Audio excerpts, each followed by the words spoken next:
on. I know how much hard work you put into this and putting this all together, and it's definitely one of the things I look forward to just during this time and getting to talk some ball and getting to learn from other people. It's been the one saving grace during this fortunate time here. But yeah, I really appreciate you having me on. Yeah, To yeah, appreciate you. Thank you very much. no, it's been an honor. But today I'm going to do a talk on concept based vertical passing. Um, so it's something kind of near and dear to my heart. And I know there's people in here from all different type of philosophies and offenses, but yeah, I feel like it's something that can apply to any offense because at some point in time, whether you're a four-wide spread 'em team or if you're a downhill run team, you're going to need to stretch a team vertically to make them honor that part of the field. So today I'm going to kind of talk about our philosophy and what we believe and how we approach teaching our vertical passing game. So a little bit about me. I'm the office coordinator, quarterbacks coach at St. John Bosco down in LA. So to follow up Coach Calfusi and talking about the beautiful weather and all that stuff out here. So it hasn't been too bad during this time. I really can't complain. But our philosophy and kind of what we're all about. We're blessed with a great deal of talent and some great, phenomenal players, and that allows us to do some really phenomenal and amazing things, with that talent. But I have been at some other stops where, the talent wasn't, like what we have at Bosco. And, some of these concepts have been kind of tried and true and things I've carried with me from school to school and have been things that I can apply to, really any offensive talent that you have, because, when it boils down to the teams you're playing are relatively, similar to what you are. And at some point in time, they're going to have to honor you throwing the ball down the field, again, depending on whatever your philosophy may be. But, I'm going to talk today about two major concepts that we work our vertical passing game off of. Everyone runs, these similar plays, smash and verticals, but talk about how we teach it and some of the tags and some of the ways that we use our tags to attack different coverages and our teaching philosophy off of it. But our concept-based vertical passing, what we're trying to do is we're trying to put athletes in space. That's the number one thing we're trying to do. The number one thing is, find your best, people within your system, and you have to be able to adapt your concepts to fit your personnel. So whoever you're trying to create that shot for, motion them, shift them, move them, put them in different formations to get those guys, in those favorable situations to take advantage of their skill set and what they do well. And, you have to make defenses honor the entire field, vertically and horizontally. There's plenty of things we do in the run game to make sure people honor the box, but we feel with concept-based vertical passing, we're able to make people, honor the vertical and horizontal space while keeping things, simple for us.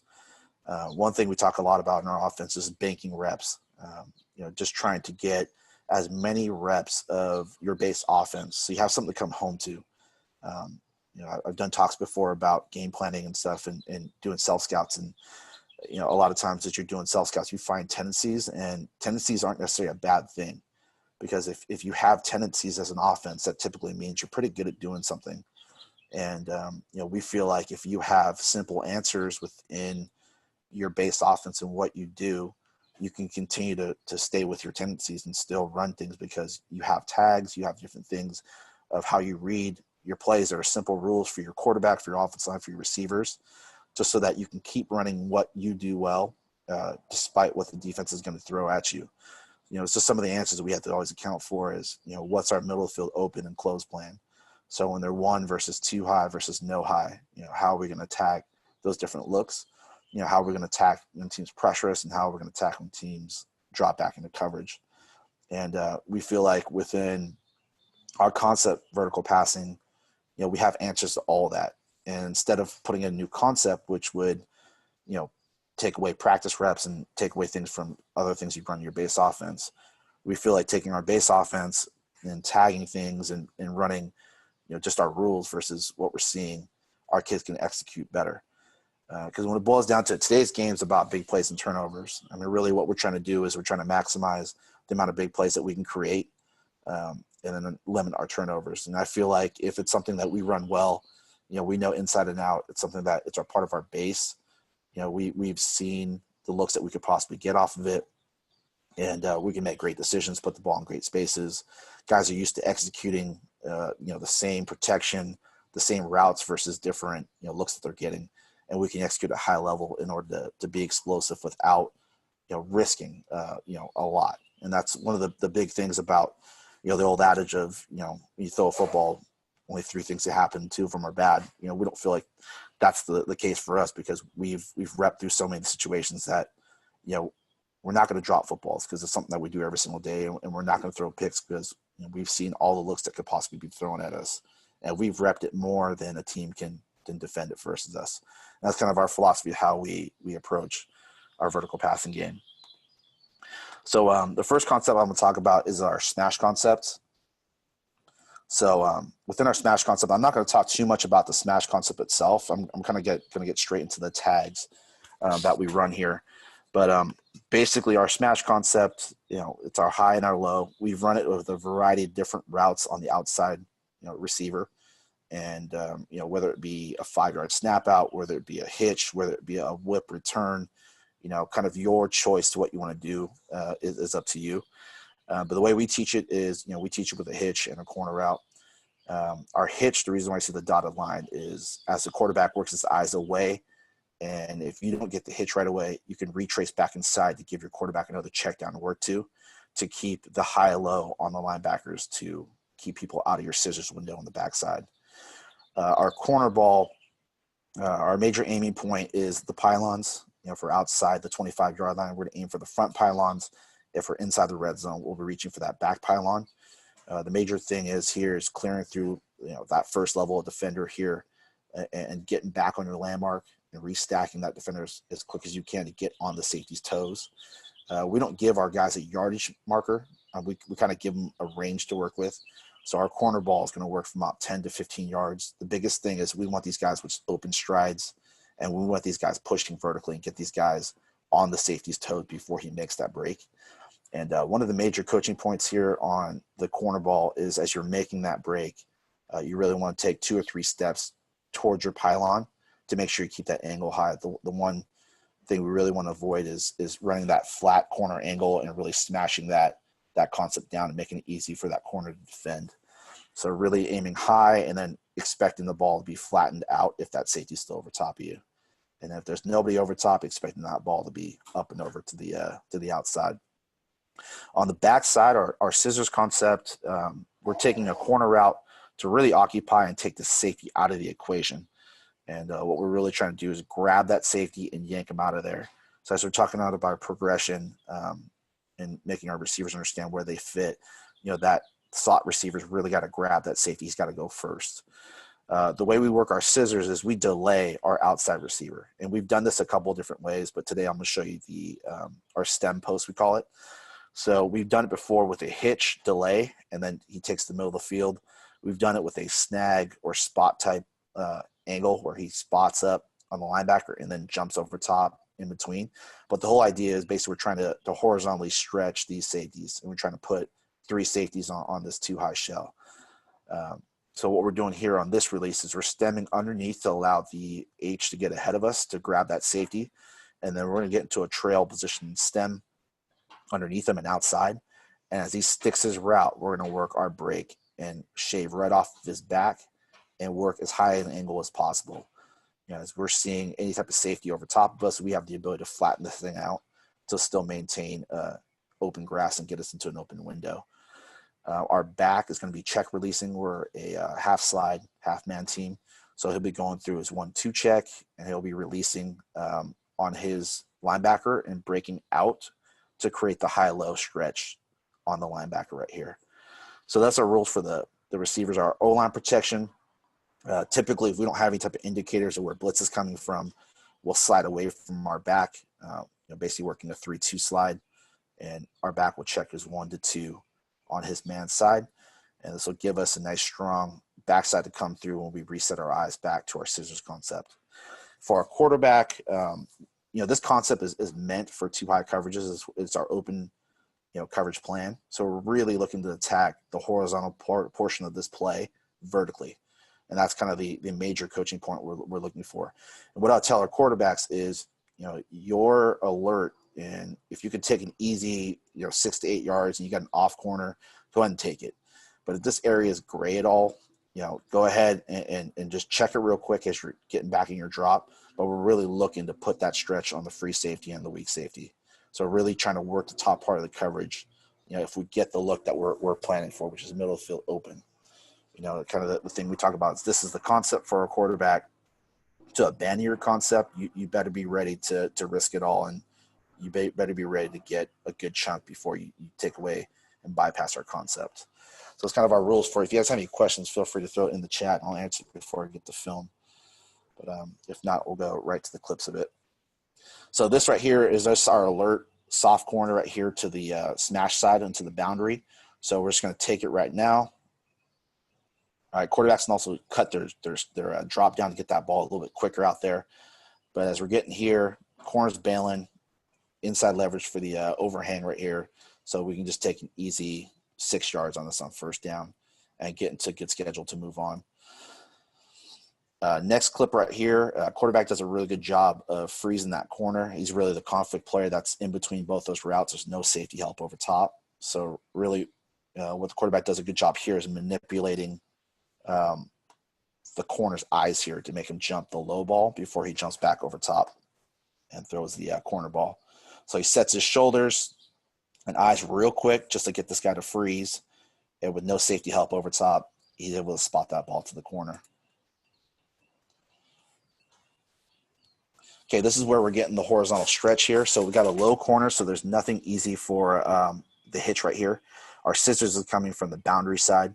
So whenever we're working the read for the quarterback, he's going to work the safety away from where the post is coming from. So he's going to read the safety on this to work the corner ball or that delay post, that stem post back underneath. So as that safety, if he honors number 2 on the corner ball, he's going to work the high to low on the backside. If the safety were not to honor the corner ball at all, he would work the high-low on the front side. So on this look right here, safety's got his hips turned by his crossover step. So as he opens and crosses, he needs to make a decision right at this stage of whether or not he's going to stay with this smash concept or move backside to work his scissors back to his check down. So as he sees the hips turn, eyes are heavy on number 2. He knows that he's going to carry on. Basically, at this stage of the drop, you're usually taking a snapshot as a quarterback. What you're really trying to do is just trying to predict the future of what's going on. So as he sees the hips and eyes, he knows he's going to continue on with his corner ball, which is going to open up this space for the backside to work. As you work the scissors concept on the backside, you see the receiver on the outside is stemmed underneath.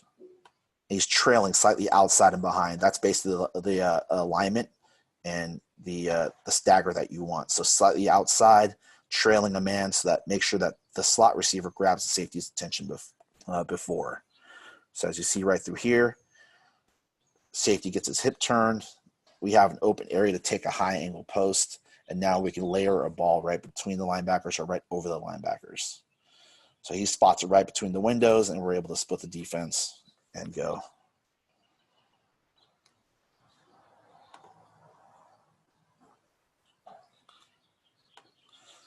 Okay, next look. This is coming from scissors here on the right side, smash on the boundary side. So again, we're getting the look that we want. Corner's low, so we're not going to alert that hitch ball right here. We're going to read the safety away from where the scissors is coming from.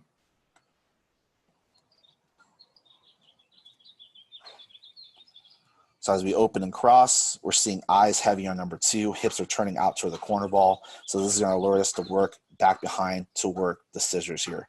Quarterback has his eyes glued on a little too long, so he needs to get off that a little bit sooner. So if he's able to get off that sooner, he's going to be able to spot that window where he's going to fit that thing between linebackers. So really what you're looking for here is you come out of the scissors. If there's anybody over top, this receiver can bend this thing flatter. Since he's yanking out with them, he can angle the thing a little bit higher and keep that angle there. So ideally, we'd want to spot this ball between these 2 linebackers. We're able to hold protection a little bit longer. That safety really yanks out with the opposite corner ball. So we're able to replace them and put that ball back on the opposite hash. That's a little bit late for my liking. Ideally, we really want to spot this ball closer to the slightly inside the hash to the middle of the field. It's kind of that pocket that you're looking to hit this ball into. And if he has to wait any longer, if he hitches any longer, he'd be working to one of his 2 checkdowns if those windows were closed and he didn't have anything to work up top.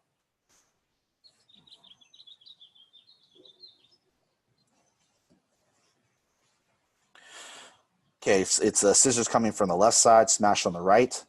So we're in a long situation. We have the look we want. So we could take the hitch here, but ideally we have the look we want up top. So we're going to work the horizontal stretch up top. So as we work the corner ball, we're seeing pretty glued on right here with the slot receiver on the corner. So he's going to work his eyes back to the scissors concept. As we see here, we couldn't grab the safety with our slot receiver corner. So instead of breaking at a higher angle, he flattens this thing out to keep himself from running into a big hit. If it continues on that angle, he's going to be a hospital ball. So by flattening him out into this open grass right through the middle, he's able to place it into a window where we can run after catch. So he splits right there, and that's the ideal location where we're trying to hit this thing, slightly inside the hash to the middle of the field. So as you see, quarterback is working opposite side, works his eyes across to the opposite safety, and then resets and comes back over. Let's see if there's any comments here. So the chat says, how does a low corner affect this concept? Also, if the safety has stayed square and not chosen a route, would have been the same? Would the read been the same?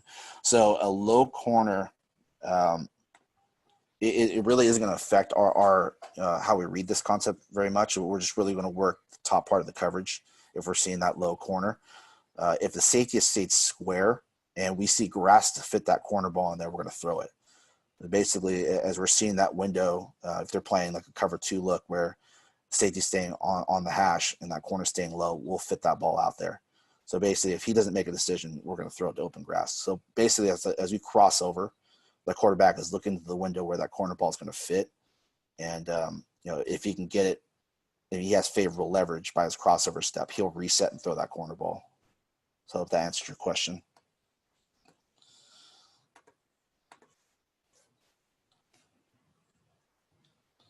Okay, another question here. How do you practice this concept of making reads? For instance, the X coming underneath compared to the post. How much practice time does that take? So really the beautiful thing about this play is it's a progression read. So you're just going from your corner ball to your post ball back down underneath. So really the major thing you're working for the post is just, is there grass for me to take the vertical portion, or do I need to flatten it out? And it goes into the base rule of our offensive philosophy. So we're always trying to bend things and run things at open grass. And, it does take some time to practice it, but, as guys are used to seeing what they're running into, they're going to bend things into the open window where things are at. And, there really isn't a lot of variability off of that. You're either going to keep it high or you're going to throw it back underneath. And all the quarterback is looking for anyways is where the defenders, and you're trying to throw opposite of them. So as you guys are both looking at the same thing, you guys will connect to the same piece of space. So that work can be done just simply within your routes on air. And typically what we do in our routes on air is our coaches will play the defenders and we'll give them the varied looks that we're going to get for that week. Whereas we're installing it, we'll give them these 2 variations, either, safety getting yanked out, we can keep the angle high, or the safety staying on the landmark and we have to flatten the thing out. So really it takes, you're talking about 3 to 4 reps every single day as you're starting from spring ball to summer. And as you practice it in the game week, you're really just working the adjustments off of it. And that kind of goes back to the philosophy of working your concepts versus different looks as opposed to putting in new concepts. I think if you put in another concept to affect a coverage, you're having to work a bunch of different variabilities and a bunch of different things that can happen. Whereas if you take your one concept and you apply to different looks, you can really work all those and legitimately get a chance to rep it versus everything. I hope that answers your question there. So here's another same look here. So as you see, we're getting the same look from the team that we're seeing for this week. Here we were getting that safety that was staying on that hash, not moving off the landmark. So we knew for this week it was going to flatten out quite a bit more. So off a film study, you're going to get a pretty good idea of, are they a matching team that's going to match your number 2 receiver and run out with them? Or are they going to be a team that's going to spot drop and work into spaces as opposed to matching your receivers? So as you get the profile who you're playing, you're going to have a good idea of where this route's going to work out. So we knew, they weren't going to match a ton at the top. They were going to stay on their landmarks and keep everything in front of us. So that helped us to pretty much understand for this week, when we're running our scissors play, you're going to bend this thing flatter and work this thing into the middle void between the safeties and over the linebackers.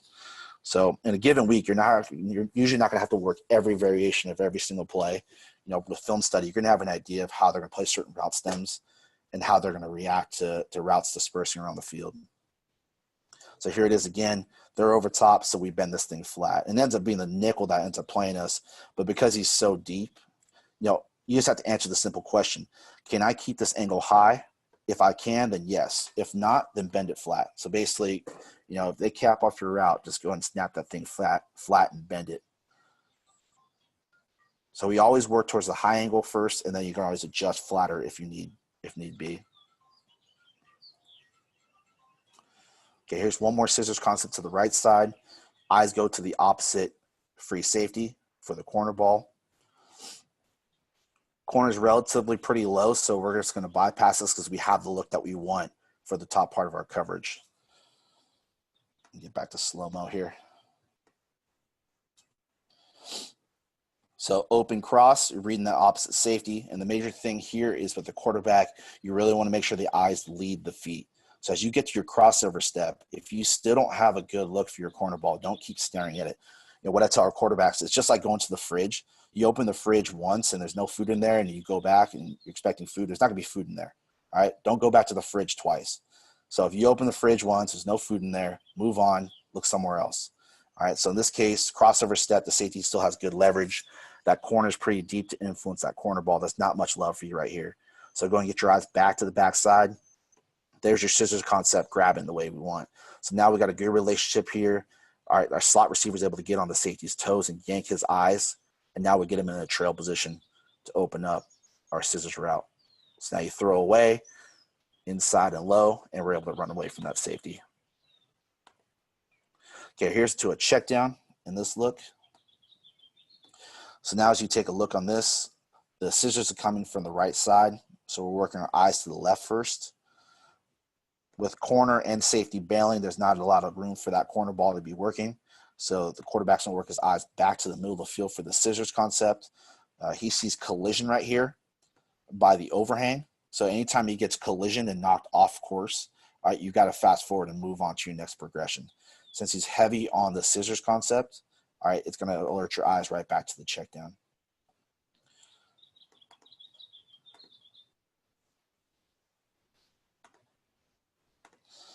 All right, our next tag that we have off of our smash concept is our double post. So we use this as another variation to beat two high coverages. Match our question real quick. Is there a reason you run scissors concept to the field versus the boundary? Main thing we're looking for is what safety can we get to yank out? Is there a certain safety that we can really get to yank out with our corner ball? That's one of the biggest things we're looking for. Because if we feel like we can get that safety to pull open, we'll have all that space vacated back behind him. So that's kind of usually what dictates, where we call it from the field or to the boundary. If all things are equal and there's no real advantage either way, I would probably prefer to open up our smash concept to the boundary and then give up a little more space for the scissors concept to the field. That's an ideal world. But the number one thing that guides it from the field or the boundary is really what corner route can we yank the safety with? I mean, that's really, we're trying to create space for the scissors concept there. So smash double posts. So our double post concept, we're really trying to put the safety in a bind and really trying to put him in not just the horizontal, but a vertical stretch too as well. And, really trying to open up and make that corner have to honor this deep space too as well. This look, we prefer it versus two high, but we can still run it versus one high. Just as one high happens, typically you're going to see one of two things. You're going to see an off corner in which it would alert you probably taking a nice easy hitch, or you'd see man coverage where you definitely alert your corner ball and be able to work that. If we got the look that we want with too high, we can get our eyes fast forwarded right to the double post side, reading the inside post to the outside post. So our smash rules are still the same here on the front side, and our tag right here would tag these two receivers on a bender post, a big post, and then a flat control route from either your back or coming from a shallow concept with your X receiver being the shallow, the low check down, and your back replacing them. So either way, we're going to get some sort of high-low concept on this side and then some sort of horizontal and vertical stretch on this free safety on this backside. The way we teach our routes, our bender post has got to break first. That's the biggest thing. So as we get the stem of this route, you really want to make sure you get on the safety as quick as possible. We don't want to be messing around with this underneath defender very much. Really want to get the conflict defender. You want to get 2 routes in his space and make him have to choose. All right, so as we stem this thing, we want to get on his inside leverage of his body, and we want to snap this thing at 8 to 10 yards. So just basically get on that safety's toes and yank him flat. All right, the biggest thing is making sure these angles are at different spaces here, making sure they're not in the same space at all. The outside receiver, we're giving him a big post, so you definitely got to make this thing a full stride, open this thing up. We want to ideally get inside stem on this corner, and as you get to the top of your route, slightly widen him, or if you're getting a bail corner, get into his blind spot to really open him and get him to expand so you can get your angle to work across the field. The main thing we're trying to get here is we want to keep this angle high and skinny and get this thing way over top of this right here. Question here, what would dictate you calling double post over scissors? So a major thing that we would probably see is this backside safety not honoring our corner ball. So if he's not honoring our corner ball, I would rather put our slot receiver just inside and bend it right now. And that way we're able to hit this window right now.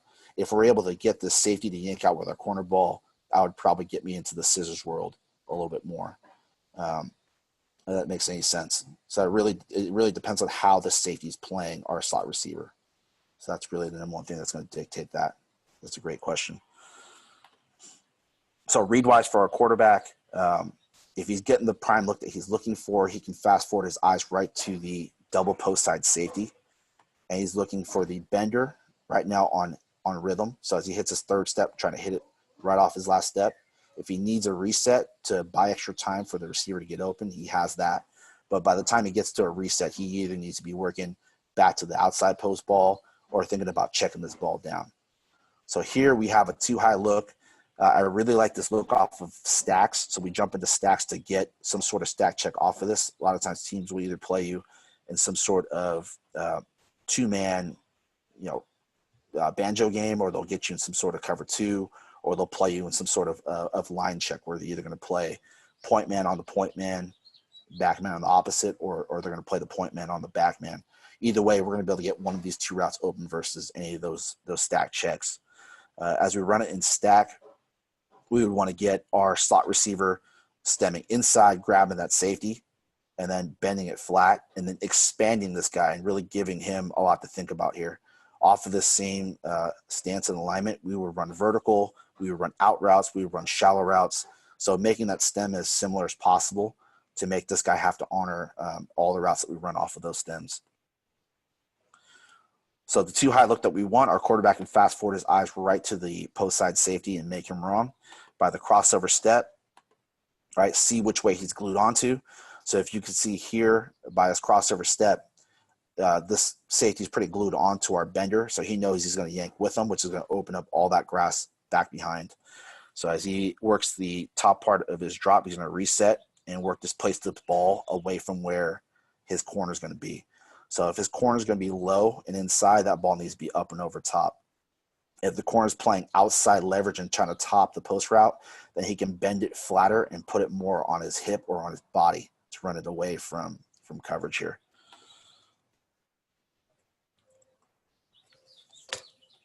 And on this look, we can see by the top part of the drop, the quarterback is seeing the wide receiver running even with him. So he knows by this time he's going to be able to outrun him, and he's going to be able to put that ball up over top.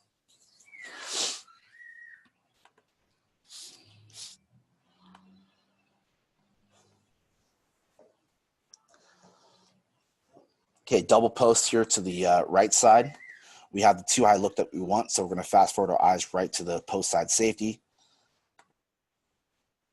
As he gets to this stage of his drop at the crossover, you see he's pretty glued onto our slot. So he knows he's going to yank out with him. And now you see the corners leverage with up over top and outside. This ball's got to be more of a line shot on his hip. So if you float this ball up in there, you're going to give a chance for that DB to make a play on it.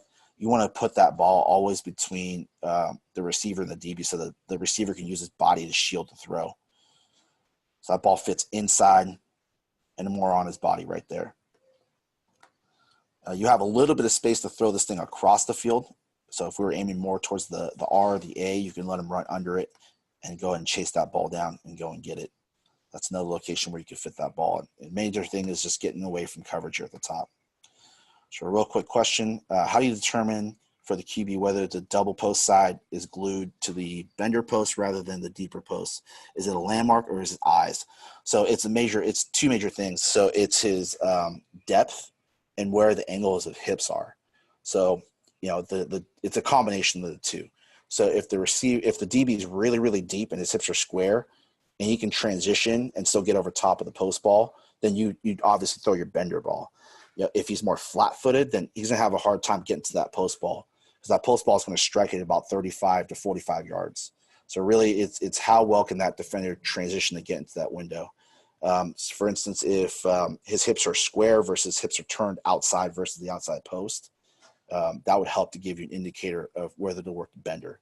So if his hips are more square, he can trigger and take that bender, and that would open up the deep ball, versus if his hips were turned, you should be able to cross that face with the bender and throw the inside post.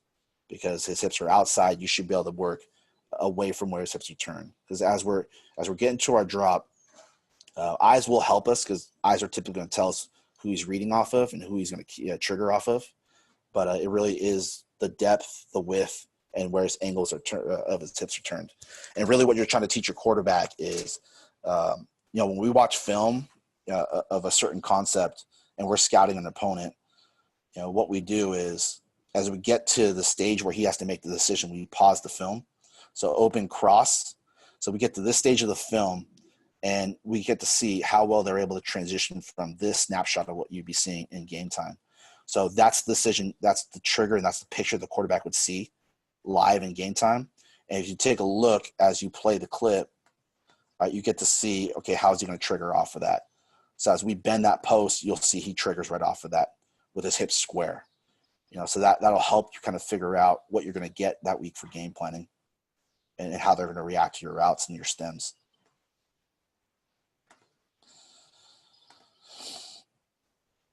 Okay, here's another stack look here. So in this stack look, they're giving us a two-way banjo off of this. So the reason why I really like double post versus this is because anytime you're getting this look, you just want to take two in and two out. You really want to try to flood a certain side and make one person wrong. So as you take both post routes and they're both running away, one of these guys is going to grab this guy and the other guy's going to have great leverage off of the corner. So that's what makes this concept really, really good versus this type of look. So as you take a look here, excuse me, get back to this right here. So quarterback goes open cross. He sees he's able to grab this right now. All right, so it opens up all that space up over top and inside, all right, for our post ball to land in there. And we knew as they were playing this defense, a lot of times when teams are banjoing you and they're trying to figure out and zone it off and then play off a man, they're going to play a little more tentatively. So as they're kind of shuffling out, trying to figure out, hey, are they going to switch releases? Or they're going to run back outside? This corner is not sure if he's going to have to take him back on an out route, if they're just going to both run vertical. So it puts a lot of doubt and a lot of hesitation to this guy. So we're able to get on his feet, on his toes, and we're able to run by and take off and go.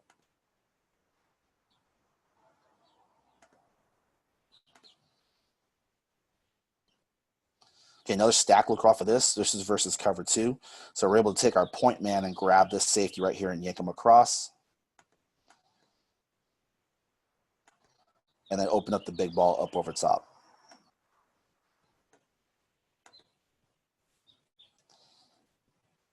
Here's a look at some bender balls. So our double post is coming from the boundary side.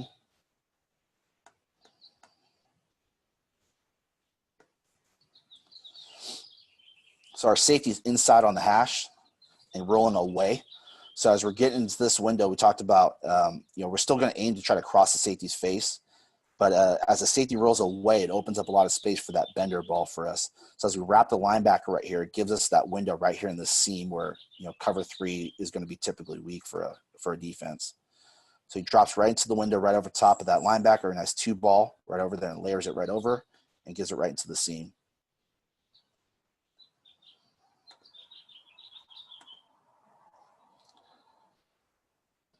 And the check down here. So as the team starts to take your post away, what you're going to see is the whole coverage lift off and take off. So as we work our double post concept right here, you're going to see the safety driving up over there for the inside post. This corner has good leverage to work inside, so there's not a lot of love for us inside here. So then work your eyes back down. So in this situation, we ran a shallow check down and an arrow back to the backside. So as quarterback's looking, there's a lot of traffic in here for the shallow ball. So keep moving on and work back to your opposite check down the opposite side.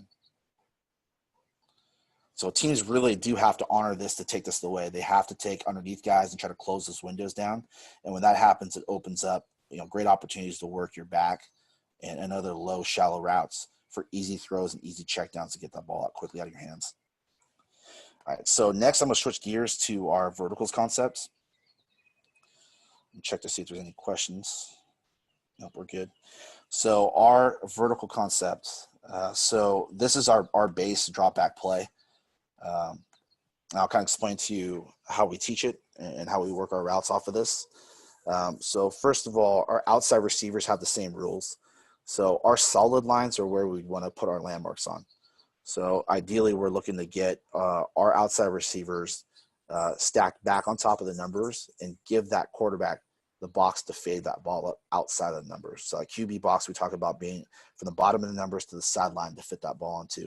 So ultimately, our job as an outside receiver is to get restacked and try to pull our arm through to restack ourselves by the bottom of the numbers. So making sure that we don't get faded out and drifted beyond that landmark. The way we read this thing is we have to figure out if we're in man coverage or zone coverage. Typically, if man coverage, you're going to get guys turning towards you. So if you get a man turn, you're going to keep running. You're never going to stop right here. Because typically in a man turn, guys are going to be pretty close to you right here. So in this situation, if they man turn us and face us in, we're going to stay on this landmark, keep our speed up, and our quarterback's going to throw us open. So typically what we're looking for is if that safety is not over top and outside of the hash, we can work the one-on-one matchup outside. All right. If our outside receiver is able to pull his arm through and restack the defender by 8 to 10 yards, that ball goes up and over top. All right. And that ball fades into a window at about 25 to 35 yards, depending on how deep your drop is. If it's a pre-snap look, typically we'll take a 2-step and fade this thing closer to 25 yards. And then if we take a 3-step to have to read it, it's going to push deeper to about 35 yards. All right. Real quick question from Coach Anderson. Do you ever teach true route conversions in this concept? So everything we're doing is reading off of the space that we're getting. So for instance, right now, if we're getting a zone turn and guys are bailing out of the stadium, we'll convert our route to what we call a dropout. We will turn over at 14 yards and then pedal back towards the sideline and expect that ball to throw us back there. So typically we will convert, each route to open space. Each guy will have a rule off of where to bend it to. So I hope that answered your question, Coach. So for the zone turn, that basically turns back into we're dropping it out if we can't get even with him by 10 yards. If we can close the cushion and get within 4 yards of him, if he's square, and we can get on his toes, we're going to keep this thing going. We're going to run by him. Okay. Our inside receivers, one receiver we're going to designate as a bender to work into the middle space. The other receiver we're going to work and come back and wrap between the linebacker and come back downhill. That way we're not having two guys bend into the same space. Typically, we'll set our left guy as our base day one as our bender, and we can just tag the other receiver with the bender if we want to switch it up. Typically, our H receivers are number 2 in trips and 3x1 concepts, and it makes more sense for the number 2 receiver to bend behind a crosser. So as we're able to get this landmark, if no one's on our landmark by 8 to 10 yards, we can stay right outside of it. And we teach our guys a little bit wider than where we want them to be. So we teach them about 2 yards outside of the hash, knowing that we can bend it back inside to the hash. I felt like when we taught it, bending it right back on the hash, it ended up coming back closer to the free safety. So by kind of teaching the far edge of your route, your receivers will kind of always stay within those parameters. Whereas if you kind of set the line here, they'll never be able to expand outside the hash. So we teach them a 2 yard outside the hash landmark as kind of where we're working for. Our back, we're teaching them to work his option route off of his count. So what we mean by that is if you're the number 3 receiver from the sideline, you're going to find the number 3 receiver or number 3 defender from the sideline. So in this case, the linebacker would be the defender you'd be optioning off of, and you'd be releasing, check releasing here, and then working to best space, best area to break off of your hard deck being the 5 yard mark right here, not stretching into this space that belongs to the 4 receivers going downfield. So real quick for the quarterback is progression in his read. So we teach this. We're basically working a across the board progression read, and we're going to work basically from the boundary side to the field side. And you're going to key off of the weak safety that's over top of that 8 to 10 yard hard deck. So in this case, if the safety's rolled down, you're going to get your eyes to the next safety, and we would key off of the free safety off of this. You can alert and pre-snap your outside receivers anytime you're getting that one high safety look. So if you're getting any type of press corner, you can alert that fade ball. Where there's no reading, you're just taking grass and matchup, and you're throwing the thing. If you're getting cover 3, then you can get back into your true read off of the safety or off of this.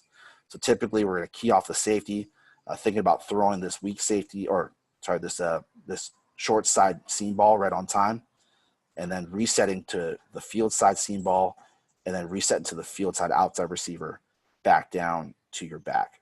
So the work would be first 2 steps, trying to figure out if you can fit this ball here on time. If not, reset and work right off of here. And that naturally works a good look off for the free safety.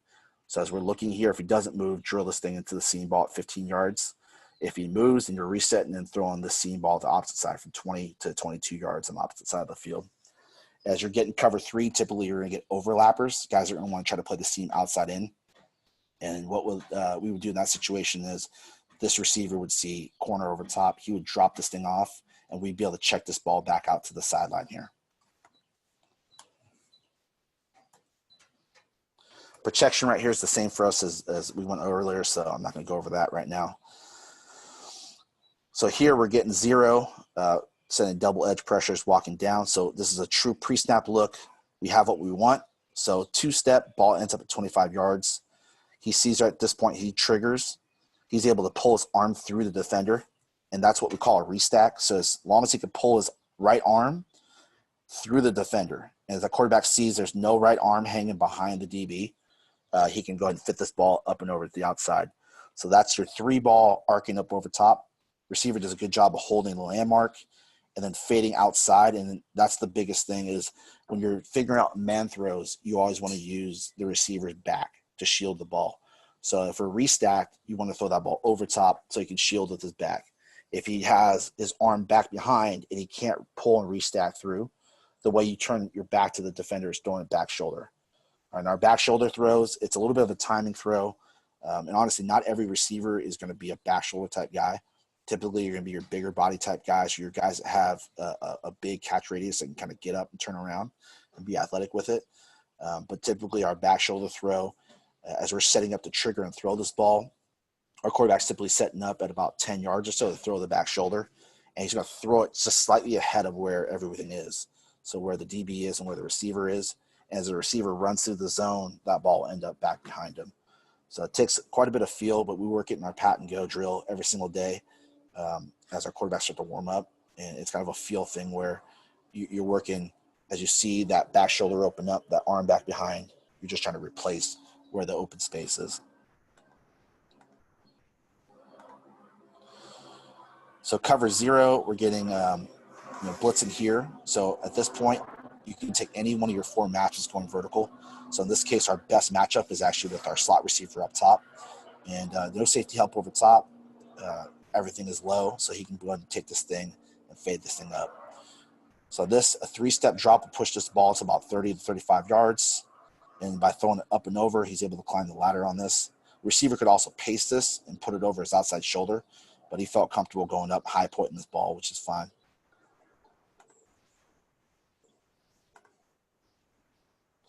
Okay, here we're getting a too high look. So opposite safeties on this hash right here. So this, we're going to work our eyes from the boundary side safety and then work our way back over. So we're typically going to work to see if we can get a hole shot or a bender off of the safety. And if both these things are covered, we're going to work back to the field side to work either the dropout route or the vertical ball back down to our check down. So with how wide our safety is here, he's pretty much on the top of the numbers to the boundary side. As long as we can get even with him, we're going to be working bender on this because of the width on this. If he were closer to being on the hash or inside the hash, we would alert the outside ball on this. So in this case, if the safety were standing more closer to the hash and that corner is bailing, we would throw the dropout route back underneath this. So in this look, safety is way outside the hashes. We're able to bend across his face. Quarterback does a good job of anticipating it and throwing this thing in between the linebackers. By his crossover step, he sees that he's way too far outside to defend the bender. So as he resets, the ball's on rhythm. He spots the ball right between both the linebackers.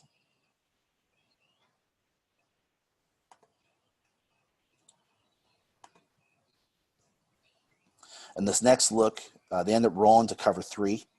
So if you look to the boundary side, your safety took off and he's in the middle of the field. So that's where our eyes are going to work to. So on this look, his eyes right on the safety. He leads him right here to the left to see if he can fit the seam window into this spot right here. So by his crossover step, it gets really cloudy with him taking a little while to clear through there. I don't like how he's taking so long. He needs to go there with a little more speed to rip through and get into this window. But by moving your eyes to the left, it opens up the opposite seam. All right, we're able to set up the overhang and release through the outside of him. And now as we reset and hitch, we're even, so we're able to fit this ball back behind.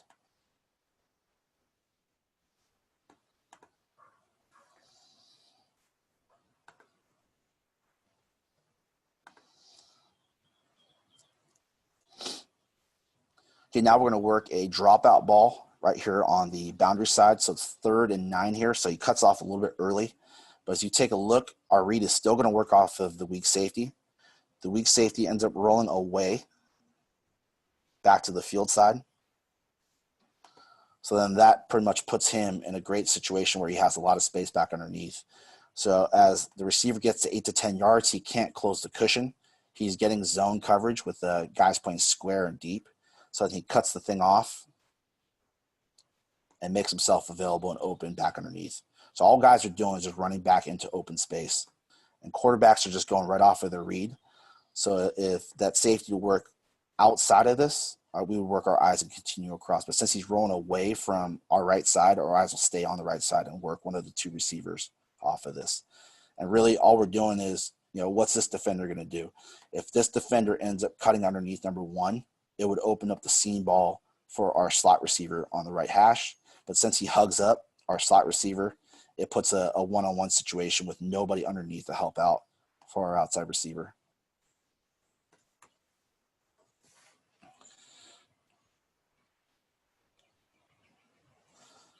Here's a look at a field side dropout. So as we're working the boundary side safety, all right, we see everyone off. They're playing like an off man variation with 1 high, with the safety up over top. So we're going to work our eyes right to the safety. We're seeing everyone carry off and take off over top of our coverage here. So we're getting zone turn up top. So then you see the receiver cut it off. And as our receivers work, or our quarterback's working his progression here, he's taking a look at the boundary side. We could hit this right now, but he moved on with it. And then as he carries on through progression, he sees capped over top. There's not a lot of room for this. This is a hard back shoulder ball. So let's work it back down to our dropout route to the field side.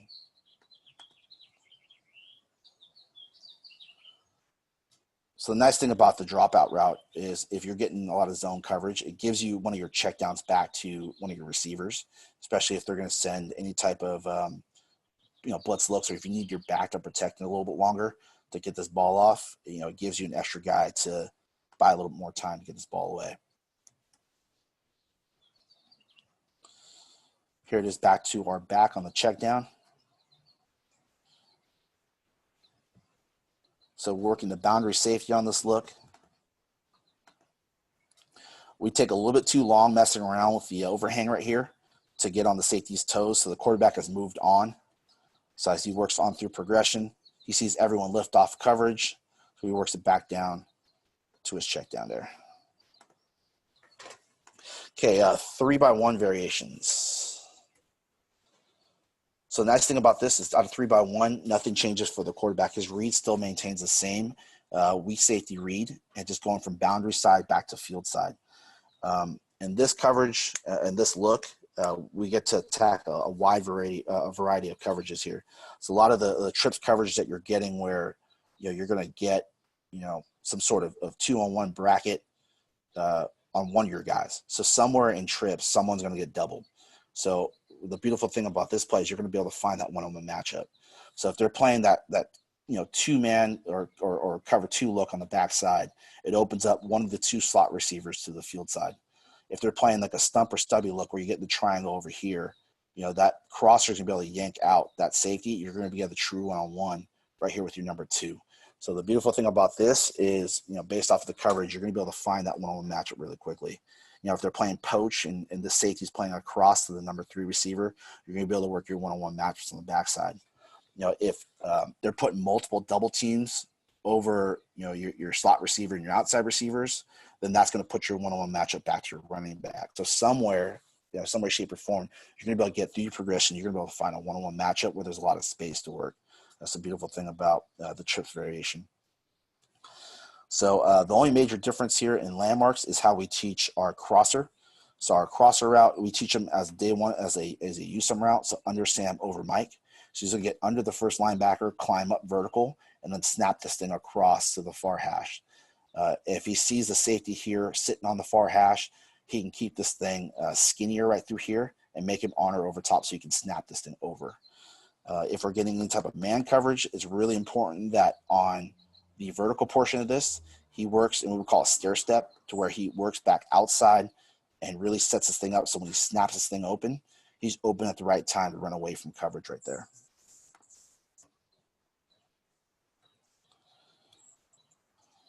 So here it is with a fade ball here to the single receiver. So here's our one-on-one matchup. We got the space back behind, no safety help over top. So quarterback can pre-snap this thing, go right to it, and go and take it, because that's where you're typically going to put one of your better receivers, is in that matchup right there.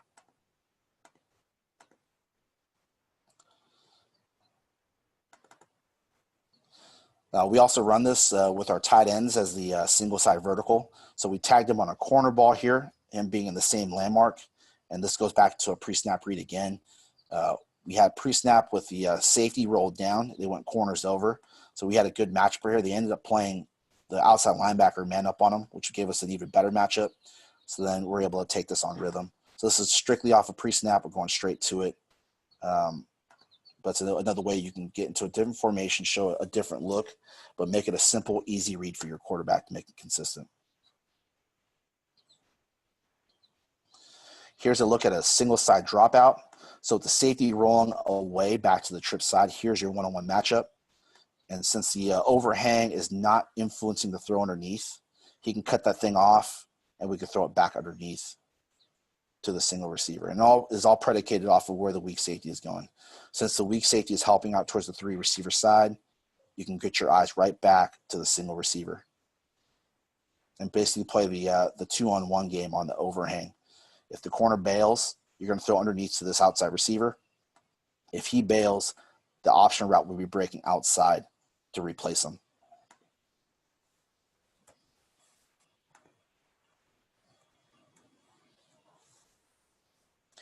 And here's one more look, throwing to the single receiver side. So the weak safety over here is cheated way inside the hash. So anytime he's cheated way overside the hash, we see his eyes working across. We know we're going to get a one-on-one matchup here. So anytime we get a man turn, this is either going to turn to a fade ball or it's going to turn to a back shoulder. It really depends on, can we pull his arm through? So as we study the DBs for the week, we want to see, are they going to be more of, guys that are going to try to get you at the line of scrimmage and try to bang you and try to run after, or they're going to be guys that are going to keep a cushion. So you have a pretty good idea of a profile of what you're going to get going into a week. So for this week, we're going to get a guy that's going to play over top and not let us and go ahead and restack this. So by 10 yards, the quarterback still sees the arm on the backside of the DB. So he knows he's got to flip this ball back behind. So the decision's made at about 8 to 10 yards for the quarterback. He's going to see he can't close the cushion. He can't restack it. So that ball goes back underneath.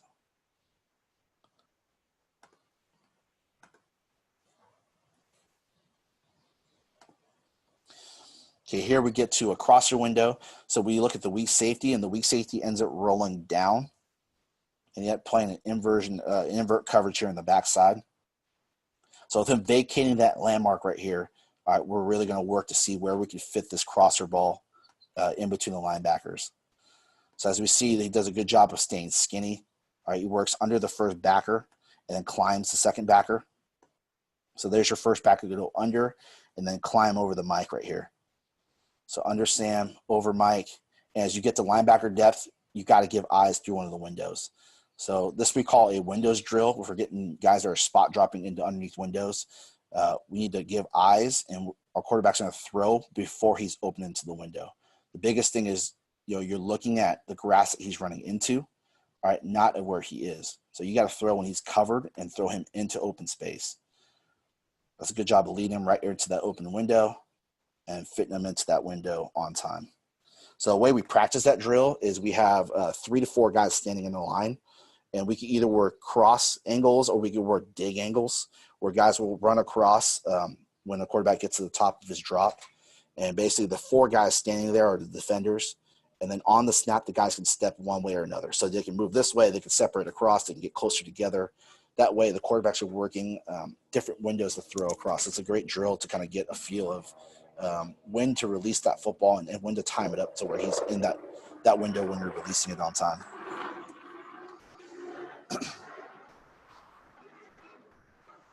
Here's another cross window. So we tagged our outside receiver, our tight end on this route with an arrow route to pull the corner out to really put a 2-on-1 stretch on the safety. So with him yanking out there, our eyes go right to the safety. And what's going to dictate you throwing to the crossers, can we get good leverage to get across his face without him jumping our route? So in this situation, he has a lot of depth still, and then we're able to get across his face. So by a crossover step, we're able to reset and get that ball away from coverage.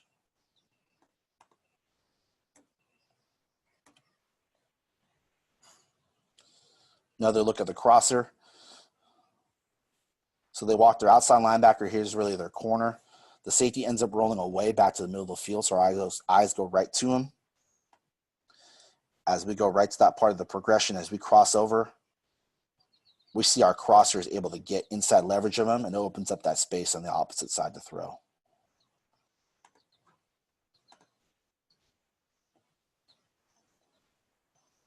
One more look at the crosser here.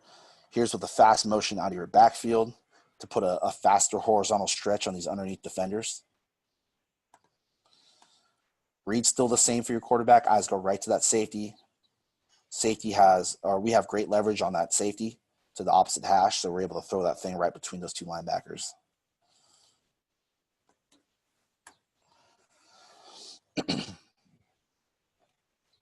Here's a far seam throw.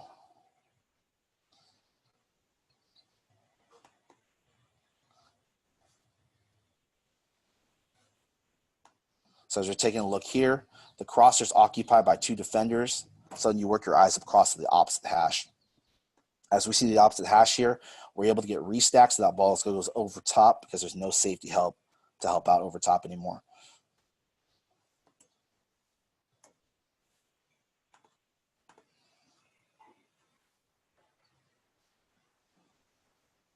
One high again. We tag the corner ball with our tight end again.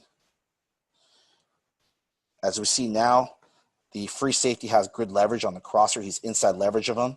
So we yanked him and we've occupied that space and we've opened up the space back behind him. This boils down to it. It's a horizontal stretch. We're really trying to stretch these guys sideline to sideline down the field for the secondary. So now we get our one-on-one matchup and we're able to put this ball over top. You can see the outside receiver to this side is getting a bail technique from that corner. So he ends up dropping that route off. If that corner were to carry and keep working on the seam, the quarterback would work that ball right to the dropout if that corner were influencing the outside edge of that seam throw.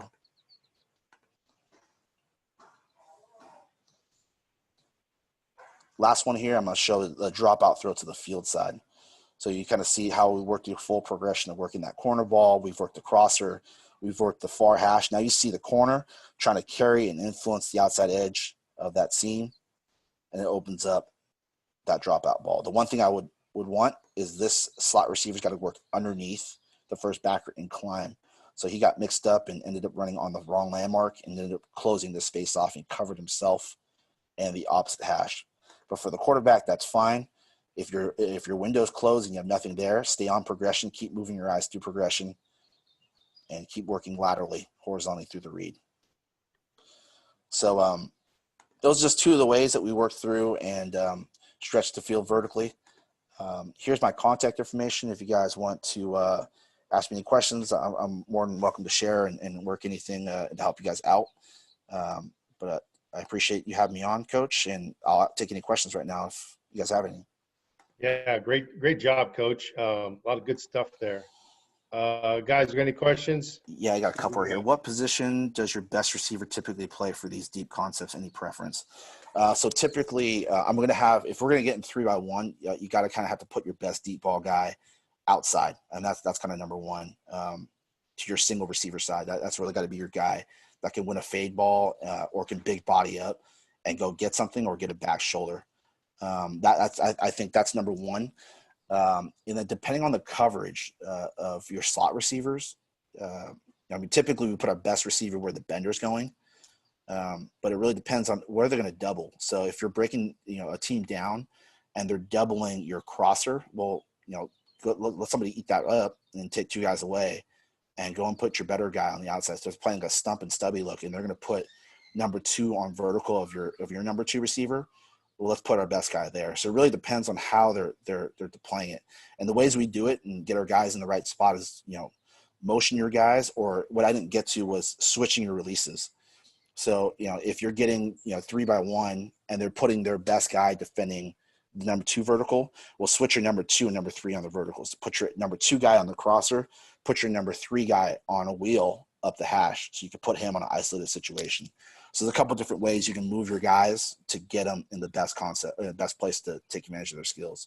But ideally, one of the slot receivers got to be your best slot guy. One of the outside guys has got to be your big body guy. You can have a possession guy on your field side dropout, because typically high school hashes that throw ends up being pretty far, and you get into that throws a little bit less. So typically that's where we kind of lay our guys out. But Coach Segovia, I appreciate it. It was a lot of fun playing those guys. They definitely challenge us and make us better, and they're one of the top programs in the nation, and they definitely push us to to be as good as possible. So it definitely helps us. Any other questions, guys? All right, I think that's about it, Coach. All right. Hey, thank you, Coach Lowe. I appreciate it. A lot of good stuff there. You probably didn't give you a proper introduction. Coach Lowe obviously is the offensive coordinator, has been for a bit now at St. John Bosco in Bellflower, California.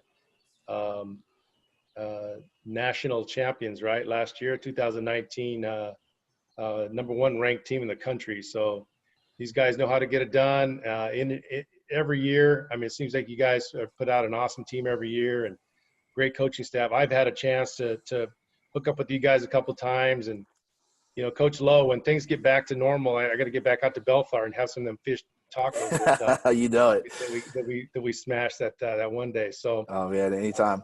Yeah. So how you guys doing over there, Coach? We're good. I mean, just we did like a video virtual spring ball and got a chance to put some stuff in and meet with our guys. We're in our dead period right now, so we'll see. I mean, right now there's a lot of things up in the air, and with neighboring states opening up, it's at least helping our case, and hopefully the numbers still keep going down and we're able to go back out there and go be with our boys again and go have some fun, because I think everyone's chomping at the bit right now to get back out there and have at it. For sure. Yeah, no, that's without question. everybody on this line I know would love to be out there running around with our guys. No You doubt. run the strength program too, right? Yeah, I'm the strength conditioning coordinator. How are you guys managing that? What we wrote basically weighted programs and body weight programs, and we're basically meeting with our guys. We're meeting our guys while the school season was still going on and kind of filling them in. But it's up to our guys to go get it done. And the good thing is we have a lot of guys that are motivated to do great things, and they want to go out there and they want to get better.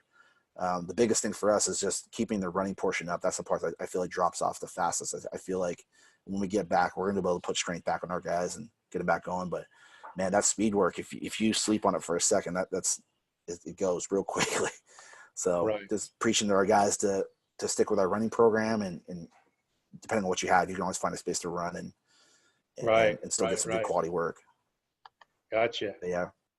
Hey, I appreciate you coming on. I know everybody's busy, and I know you're busy, and um, I always appreciate talking ball with you, and Likewise, appreciate you Coach. coming on and spending some time with our guys. We've got guys from all over the country on right now, so it's really pretty That's exciting. awesome. It's Yeah. really pretty cool to see this thing go, and it's guys like you and the speakers that we've had already this morning, and guys we got coming up tonight and all day tomorrow. It's guys like you that really make this thing go, and I know everybody. I can speak for everybody. We appreciate your time, and good luck out there. Stay safe, and maybe we'll hook up soon. Likewise, Coach. I appreciate it. Thanks for having me on. Hope everyone's doing well out there, and we'll get back to action soon enough, and hopefully we can still keep on connecting and still sharing that knowledge. It's been a pretty amazing time. So I appreciate it, Coach. That's it. All right, buddy. Thanks, Coach. I appreciate you. Take care. Have a good one, guys. See ya.